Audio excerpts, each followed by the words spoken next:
The rusty padlock hung limp on the splintered door, a single crimson kiss pressed onto the warped wood beneath it. It wasn't the missing camper, Sarah, that made Liam's stomach churn. It was the perfect circle etched in blood, the size of a child's hand. "Dude," he choked, his voice echoing in the stillness of the overgrown campgrounds.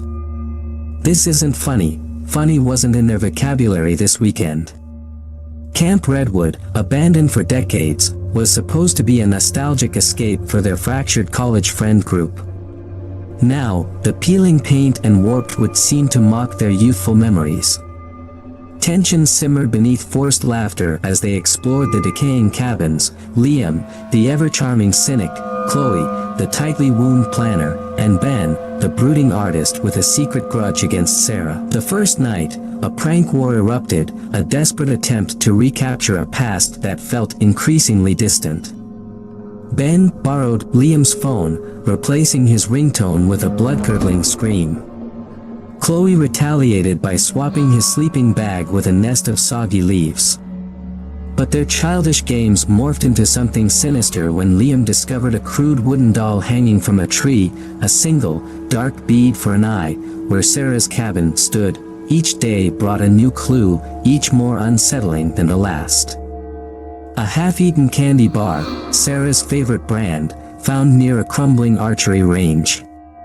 A cryptic message scrawled across a dusty mirror in lipstick, "Secrets die here." Chloe, ever the detective, pointed the finger at Ben first. His resentment towards Sarah was no secret, fueled by a long-ago rumor. But Ben, his eyes red-rimmed from lack of sleep, countered with a shaky alibi. He claimed to have seen Liam leaving Sarah's cabin the night she vanished. Suspicion ping-ponged between them, paranoia poisoning their every interaction. Liam, ever the manipulator, fueled the fire. He planted a hidden camera in Chloe's cabin, capturing footage of her muttering darkly in her sleep. But when they confronted her, her explanation was chillingly plausible: sleepwalking fueled by nightmares of the camp's dark past, a local legend of a vengeful caretaker who met his demise on these very grounds. The truth, however, lay just beyond their frantic accusations. While they were busy turning on each other, the real killer watched from the shadows. It wasn't one of them, but the old caretaker's grandson, a solitary figure living deep in the woods. His motive, however, wasn't revenge, it was twisted preservation. He'd witnessed the cruelty Sarah endured at camp as a child and believed a repeat performance, ending in accidental death, was the only way to save her innocent past from resurfacing. The climax came in a chilling dance of predator and prey. The remaining friends, cornered by the madman wielding a rusty axe, stumbled upon a hidden cellar beneath the mess hall. There, they found Sarah, bound but unharmed, the final piece of the killer's twisted puzzle. As they made their escape, they understood the bloody footprint, a child's, leading away from the unlocked cabin, a final act of warped protection. Camp Redwood became their tomb, not just for Sarah's lost innocence, but for their own fractured friendship, fractured by a truth more horrifying than any prank or childhood grudge. Theirs was a story not of brutal violence, but of chilling manipulation, a testament to the darkness that can fester in the most unexpected places, fueled by a twisted sense of right and wrong. The air in the dank cellar clung to them, thick with the smell of damp earth and forgotten things.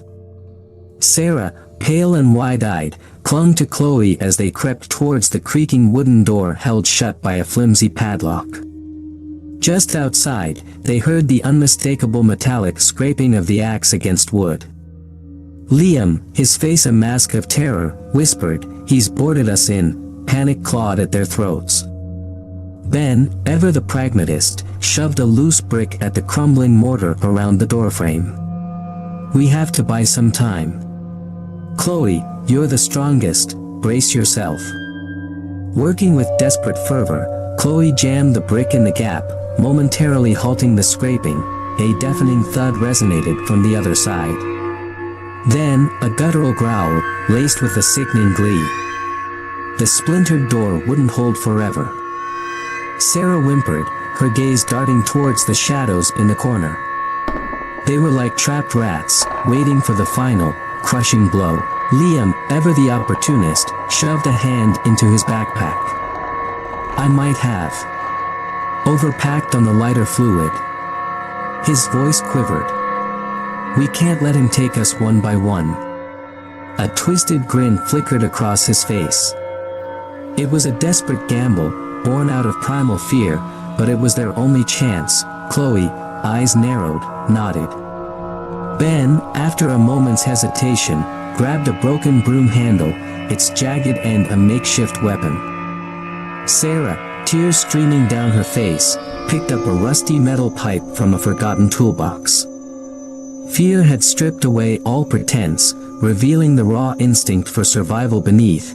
Suddenly, the door splintered inwards, showering them with splinters. The killer stood silhouetted in the doorway, his face hidden in the shadows, his axe glinting in the faint light filtering through a crack in the ceiling. He lunged, the axe a blur of deadly steel. Ben, fueled by adrenaline, swung his makeshift spear. It connected with a sickening thud, sending the axe flying. The killer roared, a monstrous sound that seemed to echo through the very bones of the building. He lunged again, his bare hands gnarled and powerful. The ensuing fight was a brutal ballet of desperation. Chloe, surprisingly quick despite her build, managed to land a solid blow to the killer's temple with a heavy wrench she'd found in the toolbox. Liam, fueled by the fumes of spilled lighter fluid, fumbled with his lighter. With a desperate snap, he ignited it, its flame a tiny beacon of hope amidst the darkness. He lunged, tossing the burning lighter towards the killer. It ignited on his ragged clothing with a satisfying whoosh.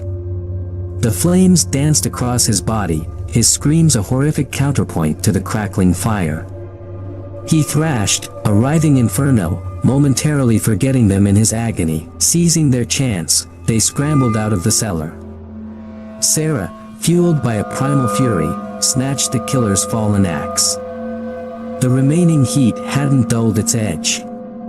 As the man stumbled after them, engulfed in flames, she brought the axe down with a sickening crunch. His scream died in a choked gurgle. They watched, their faces a tableau of horror and exhaustion, as the flames devoured him, leaving nothing but a smoking husk on the floor. The flickering light illuminated a macabre scene of their struggle, blood smeared across the walls, tools turned into crude weapons, a testament to the desperate battle they'd fought. The fire alarm, triggered by the blaze, shrilled in the background, a jarring, almost mocking sound. Yet, amidst the smoke and the smell of burning flesh, there was no sense of victory. Only the chilling emptiness of survival clinging to them like a shroud, a brutal reminder of the darkness they had just encountered. The fire raged, threatening to consume the entire mess hall. Coughing and gasping for clean air, the friends stumbled out into the night. Sarah, her innocence shattered, dropped the axe with a clatter. It landed in the damp earth with a sickening thud, a grim reminder of the barbarity she'd just unleashed. They huddled together, a shivering mess, watching as the flames licked higher, casting grotesque shadows on the surrounding trees. The metallic tang of blood hung heavy in the air, a constant reminder of the monstrous ordeal they'd barely escaped. But their respite was short-lived. A chilling crack echoed from the woods beyond the firelight. They turned, their eyes wide with dread, as a figure emerged from the darkness.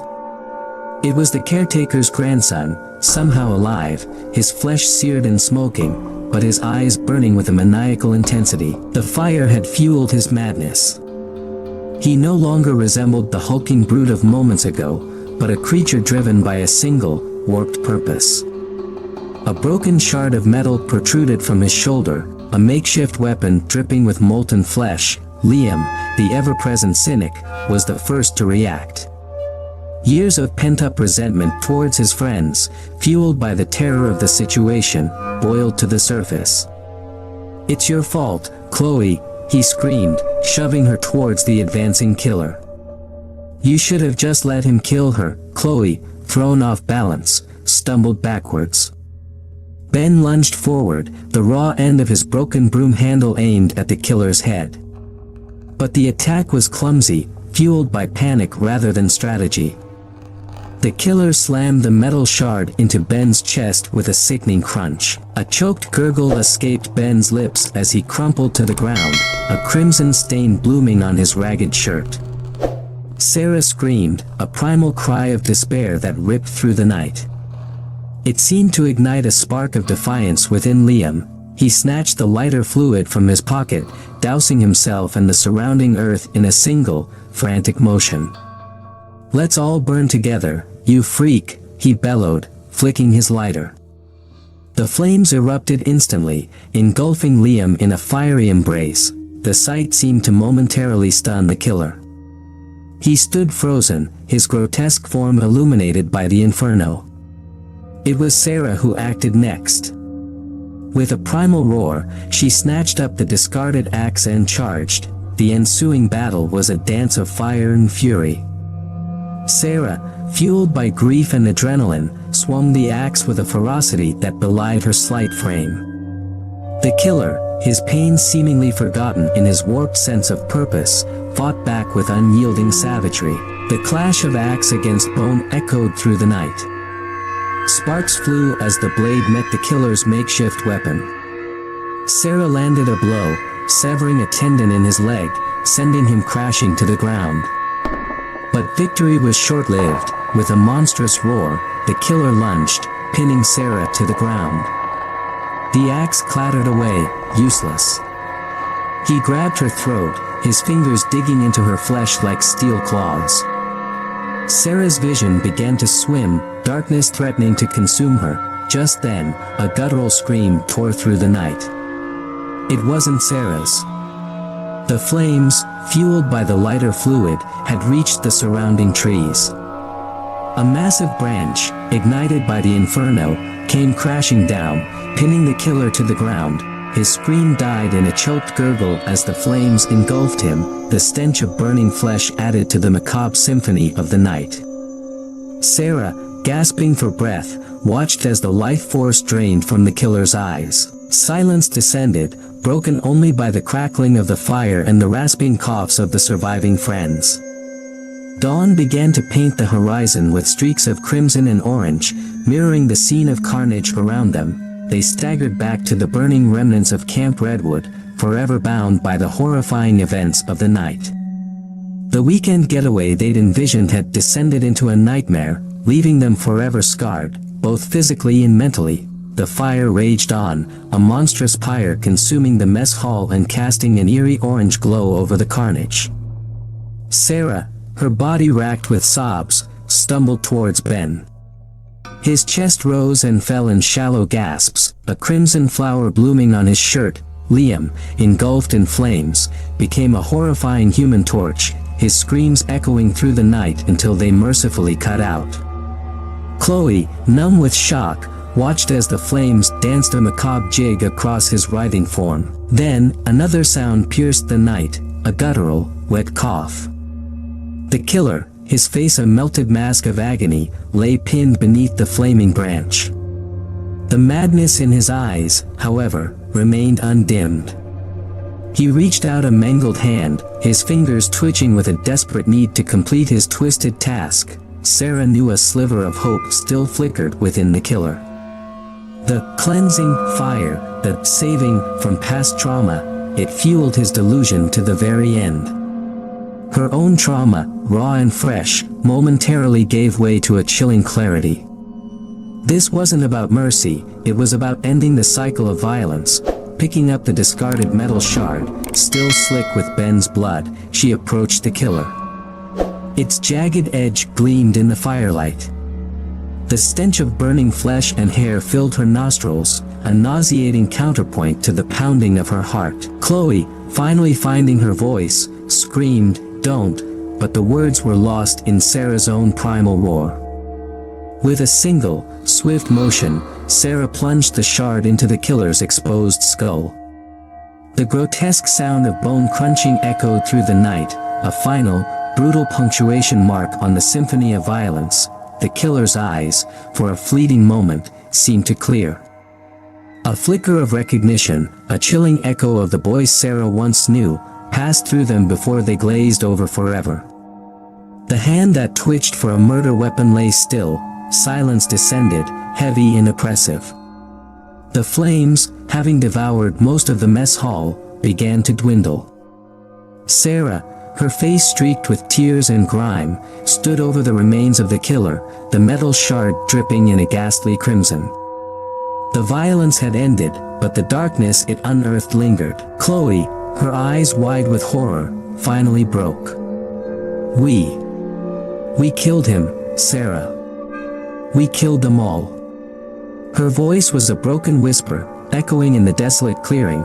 Sarah looked around at the scene, Ben, his lifeless eyes staring vacantly, Liam, a charred husk, the killer, a grotesque caricature of humanity.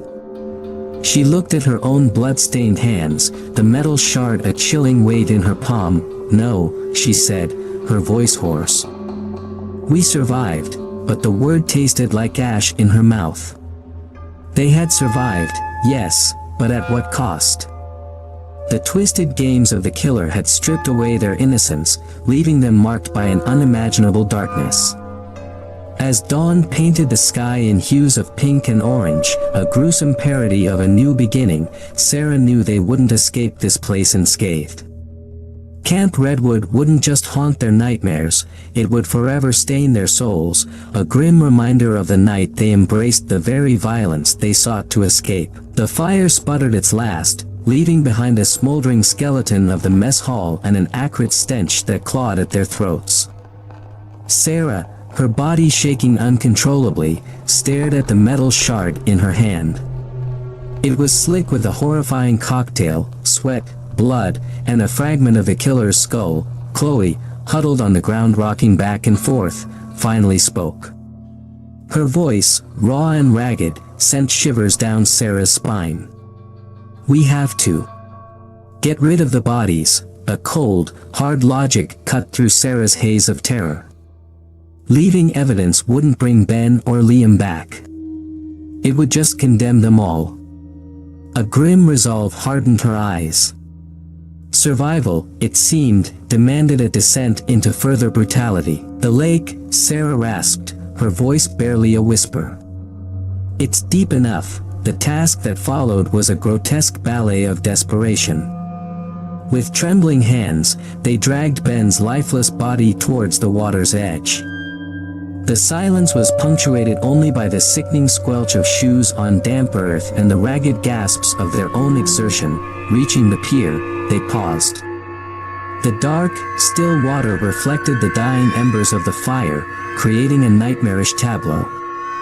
Sarah, her stomach churning, looked at Chloe. They both knew this was the point of no return. We can do this together, Sarah said, her voice surprisingly steady. One last act. For Ben. For Liam, their movements were jerky, fueled by adrenaline and dread. They hoisted Ben's body, a dead weight in their failing arms, and with a sickening splash, sent him into the murky depths. The water churned momentarily before swallowing him whole, leaving only ripples that slowly dissipated. Liam's charred remains were a different challenge. The fire had fused his clothes and flesh, turning him into a grotesquely misshapen figure. With a grimace, Sarah retrieved a rusty cleaver from the mess hall's remains. Hacking and sawing, they dismembered Liam, the metallic clang echoing through the clearing. Each blow felt like a hammer blow to their already fractured sanity. Tears streamed down Chloe's face, her sobs turning into dry, choked gasps. They worked in a feverish frenzy, their reflection in the water a macabre reminder of their actions. By the time they finished, dawn had broken, casting a pale, sickly light over the scene. The remnants of Liam, weighted down with rocks scavenged from the shore, joined Ben in the watery abyss. Exhausted and emotionally shattered, they collapsed on the pier. Sarah's stomach lurched, threatening to expel the meager scraps of food they'd managed to find. What? What have we done? She croaked, her voice barely a whisper. Chloe looked at her, her eyes hollowed and haunted. Survived, she whispered, the word devoid of any sense of triumph. But the survival came at a terrible cost. The violence had woven itself into the fabric of their beings, twisting them into unrecognizable versions of themselves. As they huddled together for warmth, the rising sun painting the sky with streaks of red, a horrifying truth dawned on them. The darkness they'd encountered at Camp Redwood wasn't confined to a single weekend of terror. It had burrowed deep within them, a chilling reminder that the line between victim and perpetrator is often far more blurred than we dare to imagine. They left Camp Redwood as broken shells, forever bound by their shared act of brutality. The lake may have held the remains of their friends, but it was their innocence, their humanity, that truly lay buried beneath its murky surface. They had escaped the killer, but the darkness he'd unleashed had taken root within them, a chilling promise of a future haunted by the ghosts of their past.